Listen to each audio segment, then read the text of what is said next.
आप कहीं अर्जेंसी में जा रहे हैं और आपकी गाड़ी को ट्रैफिक पुलिस या स्टेट गवर्नमेंट के द्वारा कोई भी ऑथराइज ऑफिसर आपके गाड़ी को रोकता है और आपसे लाइसेंस, इंश्योरेंस, फिटनेस, ये सारी चीज़ें मांगता है, गाड़ी का पेपर और आपका ड्राइविंग लाइसेंस, और उस वक्त आपके पास नहीं है, तो मोटर का जो रूल है, इसका रूल नंबर 139 कहता है कि आप अगर उस टाइम आपके पास नहीं है तो विद इन 15 डेज आप उसे प्रेजेंट कर सकते हैं उस ऑफिसर के पास। बाय पोस्ट भी आप कर सकते हैं। इसमें लिखा हुआ है कि रूल आप देखिएगा, उसमें क्लियर लिखा हुआ है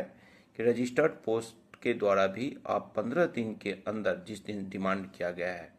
आप उस ऑफिसर को अपना डिटेल्स, अपना डॉक्यूमेंट्स भेज सकते हैं। ज़रूरत पड़े तो अटेस्टेड करवा लीजिए और फोटो मतलब ट्रू कॉपी भी उसे भेज सकते हैं और आप बच सकते हैं। दूसरा, अगर मान लीजिए आप गाड़ी चला रहे हैं और कोई एक्सीडेंट हो जाती है तो उसका केस फिर अलग होता है। उसका इस एक्ट का सेक्शन 158 में डिफिनेशन दिया हुआ है, सबसेक्शन 1 सबसेक्शन 2 में, और उसी संदर्भ में सबसेक्शन 3 कहता है कि अगर ऐसा कुछ होता है कि एक्सीडेंट हो जाता है, मर जाता है कोई, तो उस केस में आप within 7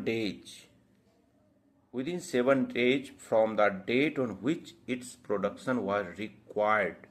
under subsection 1 and 2। Subsection 1 में 3-4 चीज़ें कहा गया है: इंश्योरेंस, गाड़ी की आरसी, ड्राइविंग लाइसेंस, और भी कुछ रिलेटेड डॉक्यूमेंट्स हैं जैसे परमिट वगैरह हुआ, गाड़ी की,